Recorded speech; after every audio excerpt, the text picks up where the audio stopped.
Hello everyone. So this is going to be a little bit different than my usual content. If you're new to my channel, this is not my usual content. Most of my content is spiritual.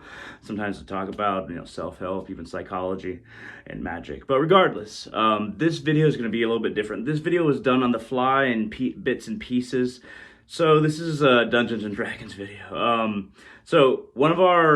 play Dungeons and Dragons every Friday, and one of our party members was not here today. So I just had two people that I was DMing for. A DM is a dungeon master, somebody who runs the game. We've been doing this every Friday for about 2 years now. Sometimes we'll skip a Friday. But anyway, one of our members was gone. So I took the opportunity to do a side quest with the two members that were here. So this world that we've been doing, this whole world that I've designed, and the enemies, the stories, I've designed it all. The Dungeons and Dragons mechanics are the same. So, in this side quest, just to kind of paint the picture for you, this world is Tyrannus. It is a mostly desert world, but it has, bits and pieces of other kind of climate. It is a world in which the gods about 50 years ago just vanished.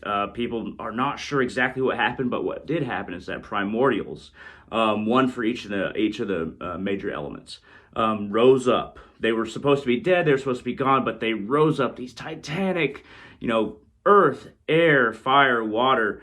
You see these giant titans that are as big as multiple skyscrapers, probably 3 skyscrapers, just very wide, very tall, huge things, titans.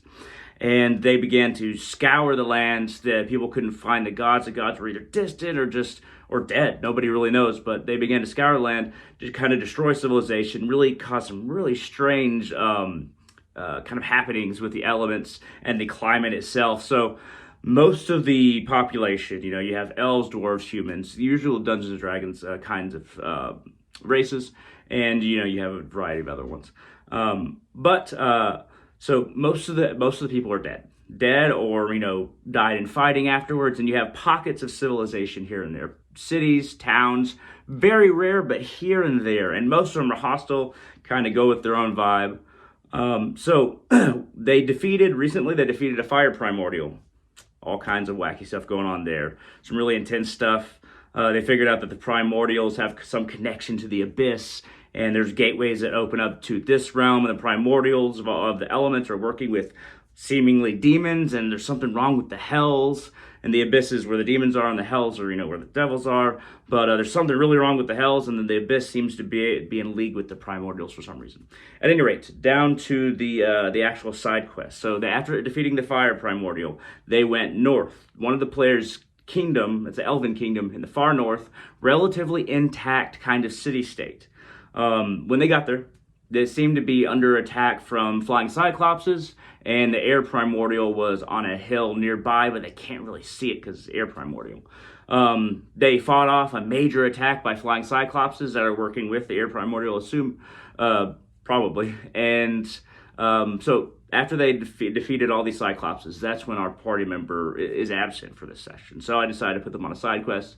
So we have an artificer and basically kind of a wizard who uses blades, swords. An artificer is somebody who makes stuff, inventor. Now, they went north of the city on a task from the queen, and she told them that some more information about the air primordial and kind of where he is and how to get past these towers of sorrow that surround the air primordial. This map is attached to this dire wolf that's the queen's grandfather. They just defeated him in the basement, by the way, kind of the crypts, actually. They defeated him. He was very corrupt. They thought he was dead down there, but turns out he was alive, very corrupted. Turns out that the master of all the primordials is somebody named Oblivion. So they defeated that grandfather down there, and then this direwolf had been that grandfather's pet decades back. So this direwolf has this map sewn into his fur, and he was sent up kind of a little bit further north of the city on some impossible quests that they're not sure of. So they need to track down this direwolf, kill it. It's a very magical direwolf. Kill it, get the map, and then they have more information on the air primordial and the surroundings of the air primordial. So where you enter in is where I am the queen after the battle, telling the two party members that are present about the wolf, about the direwolf, the magical direwolf. Very old at this point because it sent on its quest decades ago. And how it has a map on it. And then I basically kind of send them north, and they kind of go north to go get this map off this wolf. But you'll see me talking in a few different voices, a little bit of acting, and you'll see some D&D combat. So my voices aren't great, but I do some voices and some personalities. And you'll get to see how combat works. It's kind of janky. I have one of my players as my main rule guy because he's a DM too, and he runs a bunch of campaigns. He's memorized all the books. I just know, the basics, but I like making the world, and they like me being the DM, so I've been mainly being the DM for a couple of years. At any rate, so you're going to see the Queen talking to them and sending them north to go get some more information about the air primordial. Sorry about the jankiness of this. I know I wasn't planning for this, so the camera work isn't great, kind of jiggles sometimes because it's sit on a table on a tripod, and kind of the angles aren't great. But if you like to just either listen to or watch just something fun and something that's not too serious, this is not going to be the best D&D video you've ever watched. But yeah, if you like this, give this a thumbs up, like this video, feel free to comment. And if you like spiritual content, feel free to check out my other stuff. Most of the people who are going to be watching this are going to be people that I know that I play D&D, and just thought I'd put out some extra content for them. But if you're new to the channel, thank you for coming. At any rate, let's go ahead and get to what I have. So here's the thing. My grandfather, the corrupted one y'all killed, correct? Yeah. Yes, he obtained a certain direwolf from the Feywild. This direwolf could speak. Now, he attained it through his various occult practices, and I'm not exactly sure how he opened up a portal to the Feywild, but he achieved this direwolf in the Feywild. This direwolf, we have reason to believe, based on the book that I was reading, that I was able to give you that extra information about Oblivion from. That book that I was reading, it detailed that this wolf actually is in the possession of a map that may help with the Towers of Sorrow directly around the air primordial. As far as the puzzles, as far as the layout, as far as some useful information that would help you get to the air primordial quicker and deal with it. So this direwolf has that map. Its pelt also has some magical qualities that might be useful. Or just kill it? Yes, there is no way that this wolf is, especially since it was during my grandfather's corrupted in period, there's no way that this thing is friendly. Insane. So it is most certainly insane as well, and not sane. At any rate, the wolf can be found in the north of the city, in the glacial wasteland, not far from here. It's very cold there, but you can, if you go there, he should be in possession of a map that's worked into his fur. Also, he might have gotten very large. He was a direwolf when he left, and based on the magical nature of this direwolf, not only can it speak, it grows in size over time. Well, also, anything bigger than me is already large, so fair enough. You killed one thing bigger than you killed all of them. Am I right? No. Because we killed thing at least bare minimum 10 feet tall. Could have been more. Everything over 10 feet, can't tell. I get vertigo. Says the gnome. I'm only 2 feet tall, so you look up and there's only so up you can look. Fair enough. Things are giant, I guess. 6 foot tall motherfucker. Okay. So I don't really have anybody to spare to send with you. I think that we'll have to stay here. I think you got it. Do you mind if your friend 5 visits, stays with us to make sure, just in case another attack happens? Yeah. I mean, yeah, but he should probably hold onto the railgun. Just that was very useful. Alright, 5, here's some more rounds. Give him all of the rounds. You might need to reload it with some magic. It's a little low. Higher level power would be useful. 5 looks at it. Not too much. Not you don't want to overclock it. Kind of like point at your direction by Hey, whoa, accident. whoa, whoa. Hey, he knows how to fight. Hey, stop. 5. Calm down. You know how to fire You're too Yes. to it. Okay, we'll take. Do we have like a? Do we want us to take the ship? You keep the ship to defend city. I guess we can just. What? Get a horse.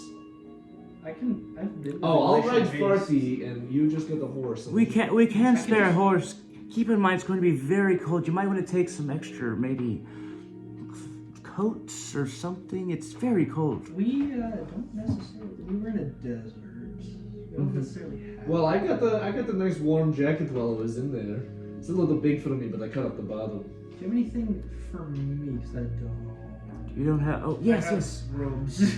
I stay in the. I don't have anything magical, but I do have something that I do have a. And she kind of talks to one of the alchemists, and the alchemist kind of like hurries off, and then he comes back from the castle, and he has this very thick plush coat. It's obviously a woman's coat, but it is very thick fur, and it has some really nice silver embroidery along the edges.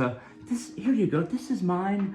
We don't have anything quite as warm in the form of more masculine, but this will be very warm. And she hands it to you. Skin tight to my fucking arms or something. It's very tight. It works for me. I could just heat your arm, made of metal. Probably hurt. Probably. It's also skin underneath. Oh really? Oh whoops. Well, supposedly, I don't know what it does underneath it. If it starts doing the thing, Fair it enough, could fair just enough. replace the whole thing. Who knows? But if I do, it's gone now. Oh, And now okay. it's in my hands. Cheswick was wearing it for a while. At some point, it might be a little musty. You check the pockets. There's clearly some mushrooms in the pockets. Fucking. Oh wait, I need those. I didn't collect Just them. grab all of them. Oh, there's more? Hell yeah. We're gonna make some more potions. And she's like, later. "Oh, Cheswick!" And she turns around and she looks at Cheswick's like eating soup, and he kind of shrinks a little bit as he keeps. Hey, what's in the soup? What's in the soup? What's in the soup? Is it mushrooms? It wouldn't be mushrooms. No mushrooms in this soup. And he kind of like goes off to the side. Yeah, what you gonna do? You can make an inside check if you. I don't Mushroom need soup. to. Yeah, I don't need it's mushroom soup. Me powdering the mushrooms And to do a wine. You see on the battle table next to the map. You're just I'm like, always gonna mortar and pestle. and the queen looks at you. Oh, I really have to clean this place up. Cheswick's like, oh, I'm very sorry. And he's eating the soup, and his eyes are just bloodshot. There was a very illegal tavern under your keep. I think you got some cleaning to do. Yes, I still need to speak to, well, the guards that are still remaining that might have been frequenting that place. I'm pretty sure Cheswick looks and shrinks a little bit more, was one of them, but it looks like all the ones that were performing community service are quite dead. The commoners, the peasants, it's very unfortunate. But I think that the aggressive community service was fruitful in the long run. At any rate, yes, please, I would like that coat back. It's okay if it's a little damaged, but it is a family heirloom. I guess mending on the coat. Maybe just don't give it to me. I'll figure it out. Are you sure? Yeah. I'll figure Again, it don't out. worry, I Here got you the. go. And we're gonna go get a pelt, right? This is definitely gonna get fucked up. So here you go. Yes, I can get Hey, Cheswick, give me your coat. my coat. Yeah, yours. He opens his coat, takes some stuff out of the pockets, places it, Fuck you. Leave Puts it. it- No, just leave it there. puts it back in the Leave it. coat. Give it to me. Here you go. Here you go. Hands it to you. Take the drug coat. It smells like smoke. It smells like he might have puked in it at some point. Prestidigitated and made it smell like Jasmine. Lilac. jasmine. That works. Just Okay. Smells much better. it's much better. Better coat. Okay, I hop on the Farty. Alright, Farty, let's go north. You said mountains over here? Yes, to the glacial north. It should only be about probably 30 minutes 30 minutes ride from here. Okay. Assuming that that goat thing is the speed of a horse. Wouldn't you No. want to know? That's a no. We'll walk, thanks. It's a little slow. Are you sure? Are you sure you don't want the horse? Perhaps I can do a carriage. Farty can get on the carriage, perhaps. Sure. Let's. Farty gets on the carriage. Yes, thank you. Cheswick, make yourself useful. Claps her hands. Cheswick gets up. He doesn't bring a horse. He brings a fucking goat. This is a big fucking go. Cheswick gets up and he literally like tips over the table as he's getting up. He's very clumsy. The chair goes back and he's like, "I'll go get it." And he hurries off to the to talk to the guards to get a couple horses and a carriage for all of you. And then you can begin your journey north to get to this wolf's coat. And the wolf's name is, I had it on here. What is that wolf's name? Trixon. You get Trixon's coat and the map in the glacial north. I call Damage. 51 points of damage. And it is now wreathed in thunderous energy. And if it moves, it'll take 3 more d8. Okay, so how where's So, this? I rolled up behind it. Because I'm hasty. Yeah. And you see the lance that he's got, which is essentially normal size for him. It's not that big. Rocket, all the like hex tech energy comes from like normal just lighting, turns into like zzz, and like rounds out, and then rocket, and then just like shoots into it as deep as it can. Nice. So does it stay in your hand? And then a like thunderous boom comes from it, and then that's like the aftershock of it as he pulls it away, and then he kind of backs up, and he's like, So you stab into it, then pull back, right? yeah. Okay. So as you attack this thing, it opens its maw and blood is just pouring out. You see its eyes are bright yellow and it's angrily looking at you, but you do have a surprise round. So you stab into it and you pierce its white fur hide, and it has gray mixed in and blood. And pull it back out, and all this, there's a bunch of blood and some guts that come out, and I'm in danger. And they steamingly hit the cave floor, and there's just steam coming off of some of the blood that came out. so. I'm going to back up. How much damage did you do again? It was 54. 53. 53? Okay. 54 is fine. 54. I think it was 54. Okay. I rolled so fucking high on this dice. That was good. What did you roll? I rolled, so it's a d12 for the lance, right? Mm-hmm. The trade-off is I have to be 10 feet away from it. I can't do it at 5 foot range. I Yeah. can't do right next to him. And I have to be mounted. And So you're on Farty, this, I'm on Farty, this just- mechanical yeah, goat, Shoot. and yeah, and so I rolled like a 10, a 12, and an 11. very good. I was like, Damn. holy shit! That's good. Excellent. Roughly, so health-wise on the wolf. How much damage did he just do? No, I know how much damage he did. So, I give him a much higher challenge rating creature. so like more than like it's in the hard category for a category. So you're asking 5. you're asking how much health or how hurt it is? More than not like hurt it now. I'm asking if I mean, we're tapped out on spells, I'm assuming. I know I still have all my spells. I used like 3. During that fight? Yeah. I think you said you're almost out. At a first level for shield. That definitely hurt it. It's not on death's door. I'm almost out of spells now. It's not on death's door, but that was a big that hurt it quite a bit. I've got, I'm not my gonna bad. cast this I've got 2 first level spell slots, and that's it. Yeah, I only use first level spell slots. Yeah. No, I use first level spell slots and I use second level spell slots for yeah, so Any of the ice pillars or the ice storms. and the ice storm. So I casted ice storm twice. So, Yeah. sorry, Okay, that's my turn. And my turn. Go ahead. Yes, hold on. Is that the end of your turn? That is my turn. 3 needs to be there, 1, 2 needs to be there. Okay, yeah, but I still have all my 9, 1 third level. I have 1 5th level, 1 7th level, 1 6th level, and 2 third level, and then I have 1 4th, 1 first, and 2 seconds. I'm still pretty decent, but doesn't matter. Anyways, I think I'm also just gonna beat it at the start. So. You gonna beat it with your weapon? Welcome. Yep. So the d20 for Moonblade. Blue smack. 17 plus 10 is 11 is 27. 27. Yep. No, 28. 28, and you stab into this thing? D8 plus D6. Yeah. D8 plus D6. Pierce its hide. Looks like you hit deep. So It hurt. It growls in anger. Second attack. 17. To hit? Yeah. Correct. That hits. Okay, I was about to say. Yeah, it hits. I was like, correct? I was like, is that its AC?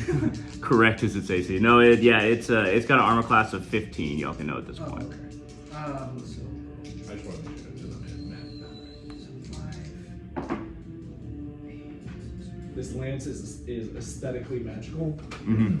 It has. I gave it a magical property, but it's just cool lights on it. Yeah. 22 Artificer shit. is 15 plus. The Oh, wait, no. rocket lance part is Hasted action, I'm casting. Nice.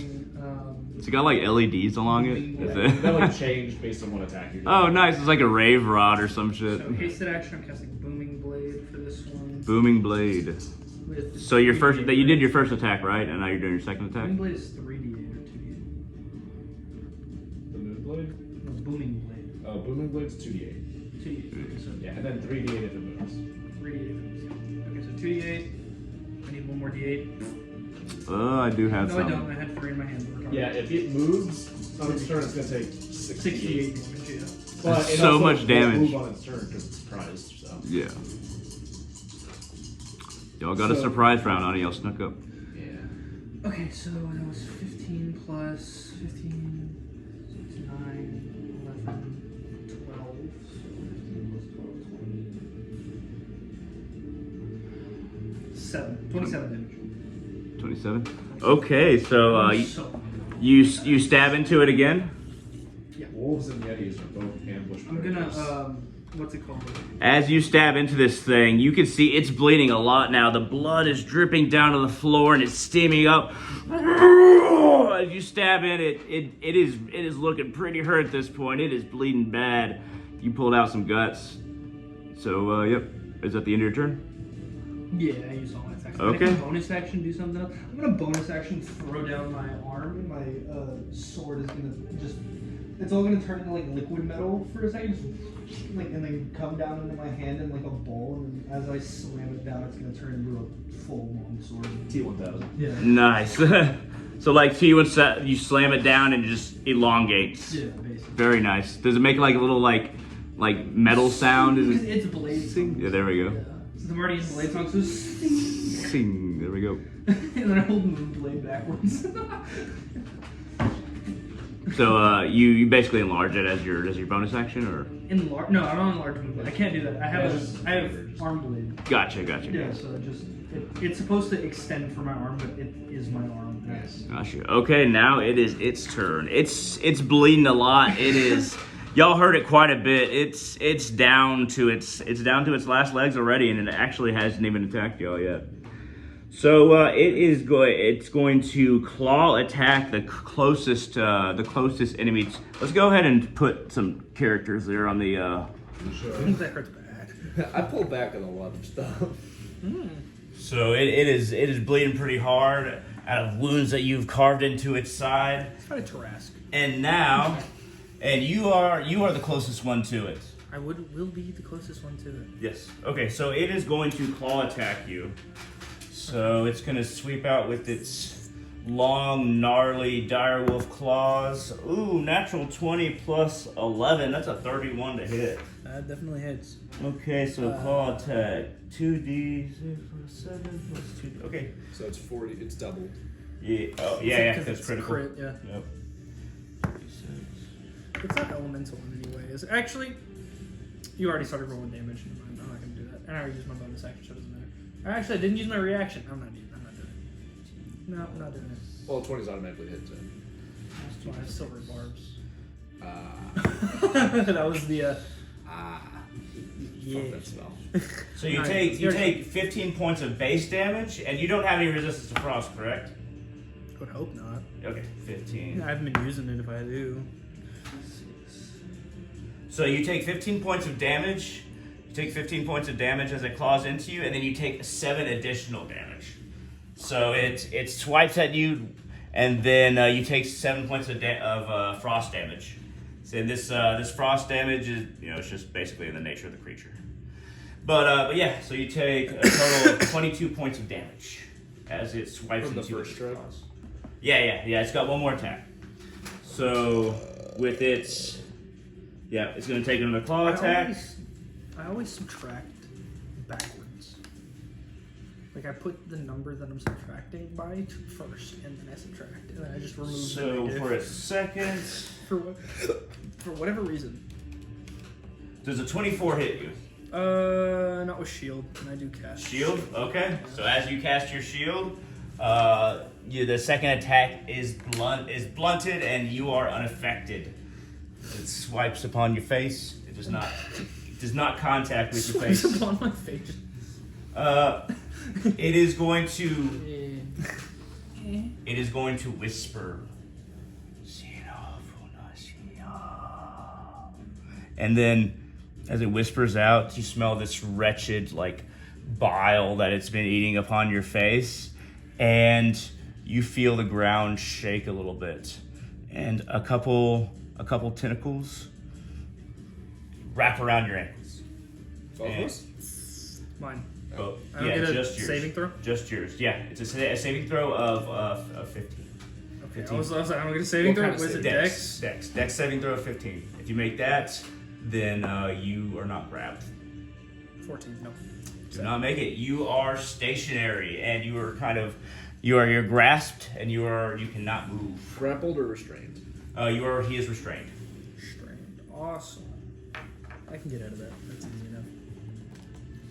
And do I wanna? Not really. I like it just right here, baby. It's like, you think I'm going anywhere? It has restrained you, and that might not help it a whole lot, but You think I'm going somewhere, homie? it is it's gonna stay right where it is, and you are grasped where you are. Look at these vines. That's the end of its turn. That's not gonna help it much in the next round, but that is the end of its turn. Alright, that would be my turn. Yeah. So you stab forward with your My lance. lance. Okay, you stab forward once more with your lance. 24. 24 does hit. Surprisingly. Immediately knocked your guy. Second attack. 24. Damn, hits again. Both attacks hit. Third attack. Oh goodness. This time with booming blade. Booming blade. 14. 14. That Beats it. nope. That one does not hit. 15 armor class. No. But you should be able to do enough damage and these swipes to actually take it out. Okay. It's not a super beefy creature compared to the level y'all are at. You got this.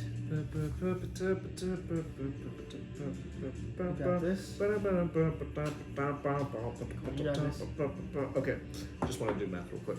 I'm gonna pump an arcane jolt into this. Mm-hmm. So, little energy comes up from Farty, goes into my butthole, into the lance. Little extra force damage behind it. That is. Ooh, bad rolls. 17 plus. I 2d6, please. You got a bunch of d6 over there. I have a bunch of dice. In general, yeah. Just dice. There you go. Because I use all of them every day. 23 damage. 23 damage. It is on death's door. It was on death's soup, now it's on Bonus death's action, door. I tell Farty to slap it. Okay. Well, punch it, honestly, with its Punch arm. it. Okay, with So- his mechanical hands. Yeah, so we're gonna move up towards it, Mm-hmm. and Farty is gonna just try to punch it. He's gonna dick Okay. slap it. He's gonna dick slap it. Let's go, Nick. Is he a sheep or a goat? Is he a It sheep? is a sheep. Sheep, He's okay. both. It's a ram, technically. Right, He is gotcha. technically both. Okay, and that is a 20 to hit. 20 hits. Perfect. And that is.